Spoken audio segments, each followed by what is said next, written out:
Olá, então nesse bloco eu vou finalizar com vocês toda a ideia que a gente teve na parte de elétrica, porque como essa é a última aula voltada para as leis e tudo mais, eu acho que é interessante a gente deixar salvo resistor, receptor, força contra força eletromotriz, tudo isso vai aparecer na lei de Kirchhoff.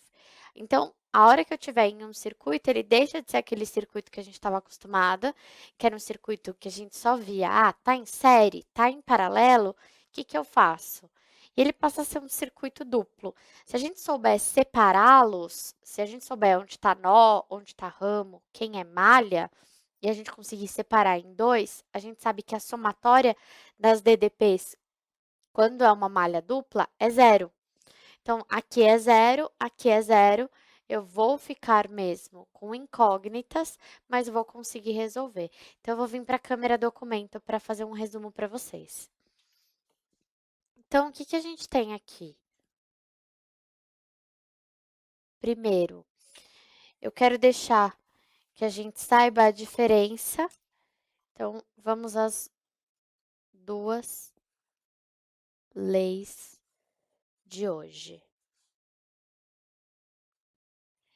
Leis de Kirchhoff.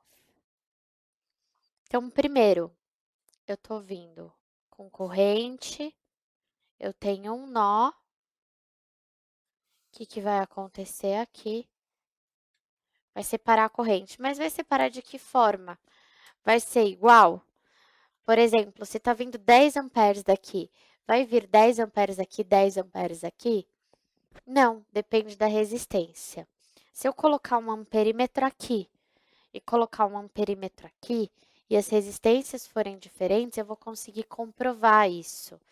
Então, já fica uma observação. Vamos supor que eu coloque um amperímetro aqui, um amperímetro aqui, certo?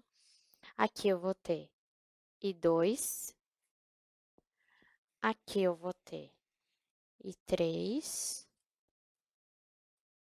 e aqui eu vou ter I1. Então, o que que a primeira lei me diz? A primeira lei, ela diz assim para mim, olha, essa corrente que está chegando, então a somatória das correntes que chegam é igual à somatória das correntes que partem. Certo? Então, aqui na primeira lei, eu estou falando especificamente de corrente elétrica, e aí a gente já faz uma observação com o amperímetro. O amperímetro, ele deve ser colocado em um circuito, se ele deve ser colocado em paralelo ou em série? Ele deve ser colocado em série, certo? E o amperímetro ideal, ele é aquele que tem resistência muito baixa. E aí a gente diz que o ideal tem resistência nula, certo? Olha que excelente, a gente já conseguiu unir a parte 1 da matéria com a parte 2 da matéria. E aí a gente vai para a segunda lei. Bom, o que que a segunda lei diz para mim?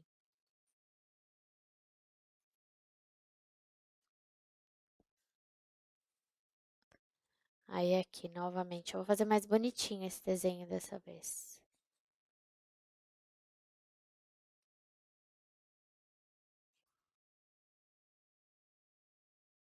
E vou colocar um monte de coisa aqui para vocês não acharem que sempre tem que ter.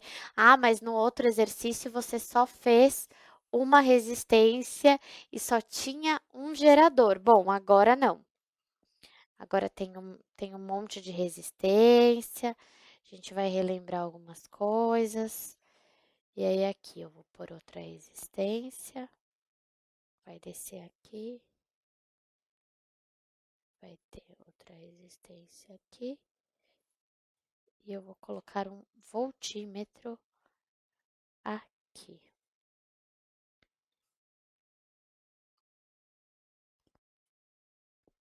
Tá.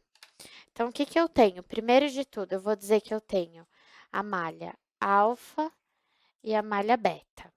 Então, a segunda lei é a lei das malhas, certo? Aqui dos nós e aqui das malhas. Bom, como que funciona a lei das malhas? Primeiro de tudo, a gente vai dizer para qual sentido está o nosso circuito. Então, nesse caso aqui, eu vou colocar, sempre eu coloco saindo do mais, saindo do menos, chegando no mais, perdão, certo? Aqui, o mais está para cá, então eu vou colocar que está chegando no mais também. Então, ficou assim o nosso circuito. E aí, o que que eu tenho que saber aqui do voltímetro? Bom, o voltímetro, se vocês repararam no detalhe, eu liguei ele em paralelo. Por que que eu coloquei em paralelo? Porque a DDP em série, ela é somada, em paralelo ela se mantém. E o que que um voltímetro ideal tem? Ele tem uma resistência muito grande, para que a corrente praticamente não passe lá e não atrapalhe a minha DDP, a minha medição de tensão. Então, a resistência é muito alta. E aí eu digo que o ideal, o voltímetro ideal é quando a resistência é infinita, certo? E aqui, o que eu vou ter que lembrar, aqui vai passar uma certa tensão, que vai ser medida no meu voltímetro. Mas na minha malha, a DDP da malha beta, a somatória da DDP da malha beta é zero, a somatória da DDP da malha alfa é zero também, certo? Então, o que que eu vou montar no nosso sistema? A gente vai sempre montar como DDP. E aí, para DDP, a gente lembra do quê? U é igual a RI.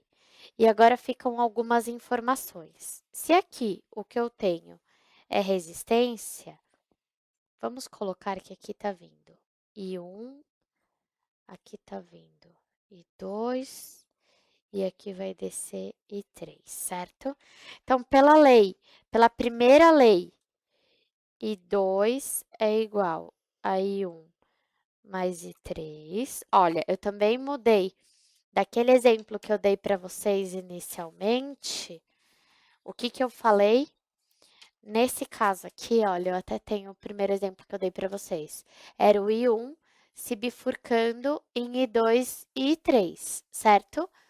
Agora, aqui eu tenho o I2 se bifurcando em I1 e I3. Legal, então já faz com que a gente não ache que sempre vai estar do mesmo jeito. E aí, então, eu vou ter essa primeira continha, meu primeiro sistema. E aí, qual vai ser o meu outro sistema? O que eu vou fazer? R vezes I1 mais isso daqui, como ele está chegando no positivo, eu vou tratá-lo como gerador. Aí eu continuo. Esse R vezes I, esse R vezes I, esse R vezes I, esse R vezes I. Legal. Montei. Quanto vale a somatória desse? Zero. Agora eu vou fazer para esse. Tá vendo que esse daqui, ele chega no negativo? Então, ele não é tratado como um gerador, ele é tratado como um receptor.